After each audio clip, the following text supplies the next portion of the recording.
In the US, deaths from alcohol, drugs, and suicide finally moved in the right direction. Pakistan's solar boom is happening so fast that experts are calling it one of the fastest people powered solar rollouts in the world. And one of Africa's smallest countries just created its first marine reserves with help from a man who once poached turtles. This is Chat Council, and here are 7 good news stories from around the world that you probably didn't hear enough about this week. Okay, this is the kind of news that you don't exactly celebrate. You just pause for a second and go, finally.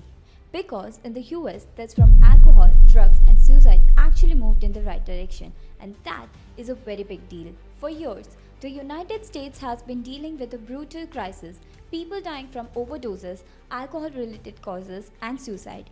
And these are not just numbers, these are parents, friends, neighbors, people who should be here. But in 2024, something important happened. New research from Trust for America's Health found that alcohol related deaths fell by 4%, drug overdose deaths fell by 26%, and suicide deaths fell by 3%. The biggest drop was in the overdose deaths. And honestly, after years of seeing that crisis get worse and worse, that matters a lot. Experts think the decline may be linked to better access to treatment, overdose prevention work, early intervention, harm reduction, and mental health support. Basically, when help is actually available, it can save lives. Now, this is not a we fixed it, everyone go home story. Suicide deaths are still way too high in some communities, especially among American Indians and Alaska Natives. And public health experts are warning that if funding gets cut, this progress could slow down or even reverse. But still, this is a real progress.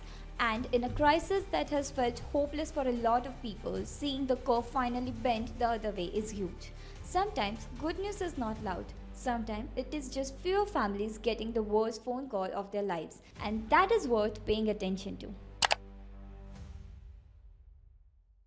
A law cannot undo the harm that has already happened, but sometimes a law can draw a line and say no more, and that is exactly what Colombia is trying to do. Colombia's Congress has passed a historic bill to ban female genital mutilations, also known as FGM.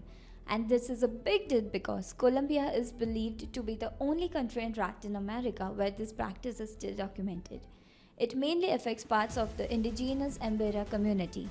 Now, FGM is not some cultural debate where everyone shrugs and moves on. It can cause severe pain, infections, childbirth complications, trauma, and long-term psychological harm. It is widely recognized as a serious human rights violation. The new bill is called the Girls Without Mutilation Law, and it is now waiting for presidential approval. But the important part is that the law is not only about punishment. Because, let's be real, if something is happening in the remote areas, often in secret, you cannot just write a law and magically expect everything to change. So the bill also focuses on prevention, education, working with communities, better reporting systems, and a building national policy to actually help end off the practice. That matters because real change needs trust, it needs local leadership, it needs people inside communities saying we can protect girls and still protect who we are. And this is the part of a bigger global shift too. The World Health Organization say progress against FGM has accelerated in the last decade, with the share of girls subjected to it falling in countries where it still persists. So Colombia's bill is not just a piece of paper. It is one more country saying girls deserve safety, dignity, and control over their own bodies. And honestly, that should not be controversial. What if one annoying traffic rule actually kept people out of hospital? Because that seems to be what is happening in London. London has something called the Ultra Low Emission Zone or ULEZ. And yes, it is one of those policies that makes some drivers extremely angry on the internet. But the idea is simple. If your vehicle is very polluting, you pay to drive in certain parts of the city. The goal is cleaner air. And now, new research from Imperial College London suggests it may also be saving people from serious health problems. Researchers linked London's clean air scheme to fewer hospital admissions for heart and lung issues. In central London, they found the policies were associated with an 8.1% reduction in yearly trends for cardiovascular disease admissions, a 6.2% reduction for respiratory disease admissions, and a 3.1% reduction in all-cause hospital admissions. That sounds very technical, so here is the normal person version. Cleaner air may mean fewer people ending up in the hospital with breathing problems, heart problems, and pollution related illness. And that is massive because air pollution is not just bad for the environment, it is bad for your lungs, your heart, your kid with asthma, your grandparent walking to the shop, the person waiting at the bus stop every morning. Basically, anyone who breathes. Now, the researchers were careful. Cities are complicated, and one study cannot explain every single thing. But this does not support a very hopeful idea. Clean air policies can have real health benefits. And the best part is, this is not some futuristic sci fi solution. It is just a city using rules, transport policy, and public health thinking to make everyday air less terrible. Which is honestly more cities should probably be looking at. Have you ever heard of Sao Tome and Principe before this video? Because one of Africa's smallest countries just did something pretty amazing for the ocean, and the story involves a former turtle poacher helping protect marine life. Sao Tome and Principe is a small island nation in the Gulf of Guinea, and it has now officially recognized its first two marine protected areas. The new protected zones cover more than 60 square kilometers of ocean around Santana and Ilha das Rolas. And the goal is very simple: give the ocean a chance to recover. Industrial and destructive fishing will be restricted, while sustainable traditional fishing will still be allowed in some areas. The balance is important because this is not about telling local communities, cool, you are banned from the sea now. It is about protecting fish populations so people can still depend on the ocean in the future. And one of the most interesting people behind this story is Manuel Gomes, also known as Lindo. He grew up fishing and was once involved in turtle poaching. But after learning more about conservation, he completely changed direction.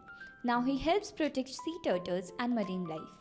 He has worked with local communities, helped collect biodiversity data, and supported the creation of these protected areas. That is a proper character arc. The reserves are expected to help sharks, rays, sea turtles, fish, mollusks, and shellfish. And 6 more marine protected areas are expected to be designated later. So the good news here is not just a map got updated, it is that local people, conservationists, and the government work together to protect the sea in a way that also protects livelihoods. And honestly, that is what ocean conservation has to look like if it is going to last. Pakistan's solar boom is wild because it did not start like some giant government master plan. It started with people looking at electricity bills and blackouts and basically saying, fine, we'll do it ourselves. Pakistan is becoming one of the most surprising solar stories in the world. The country has imported massive amounts of solar panels from China in recent years. Energy experts estimate Pakistan imported around 7.6 gigawatts of solar panels in 2023, 16.4 gigawatts in 2024, and about 16.9 gigawatts in 2025. That is huge. But the really interesting part is how it is happening. This is not mainly one giant national rooftop scheme. It is not some perfectly organized government campaign with inspirational posters and a theme song. A lot of it is bottom up. Families, farmers, shop owners, factories, and businesses are installing solar panels because electricity is expensive, power cuts are frustrating, and solar has become cheap enough to actually make sense. One energy professor described it as a solar boom that happened largely in spite of the state, not because of it, which is such a polite academic way of saying people got tired of waiting. Some installations may have safety issues, poorer households may be still left out, and the national grid has to figure out how to handle such a fast shift. But the bigger message is incredible. Solar has become cheap enough and useful enough that ordinary people can push an energy transition forward themselves. That is not just a Pakistan story. This is a preview of what could happen in a lot of countries because when clean energy becomes the practical choice, people do not need to be begged to adopt it. They just do. Here is something you do not hear every day. A regulation worked exactly like it was supposed to. I know, shocking. Everyone stay calm. California and New York introduced rules to phase out PFAS chemicals from many textile products. PFAS are often called forever chemicals because they do not break down easily in the environment. They have been used in things like raincoats, yoga pants, furniture, children's products, and outdoor gear to make them resistant to water, oil, and stains. Which sounds useful until you get to the part where many PFAS chemicals have been linked to serious health and environmental concerns. For years, some companies argued that removing them would be too hard, and then the laws came in. And suddenly, would you look at that change happened? Testing by the Natural Resources Defense Council found a dramatic drop in PFAS level in clothing and textile products sold in California and New York. In some cases, levels fell from thousands of parts per million to less than 10 parts per million. Major outdoor brands reduced PFAS levels in raincoats by between 97% and 99.99%. That is not a tiny tweak. That is a market shift. Now the job is not finished. Some products still shows concerning levels and supply chains are messy, so contamination can still happen. But the big lesson is pretty clear. When governments set strong rules, companies can often change much faster than they claim. And because big brands do not want totally separate supply chains for every state, laws in a few places can end up improving products for people everywhere. So yes, smart regulation can be boring, but sometimes boring is what quietly makes daily life safer. Okay, I can already hear some people typing. But before the comment section starts doing parkour, listen to this. A new study suggests updated COVID vaccines may also help protect the heart. COVID vaccines are usually talked about as protection against infection or severe illness, but a new study looked at something else: cardiovascular problems. Researchers studied more than 1 million US veterans who used the Department of Veterans Affairs health system during the 2024-2025 vaccination season.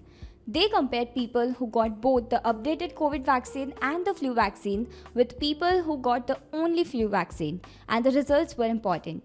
The updated COVID vaccine was associated with a lower risk of COVID-related major cardiovascular events. That includes things like cardiovascular death, heart attack, stroke, and hospitalization for heart failure.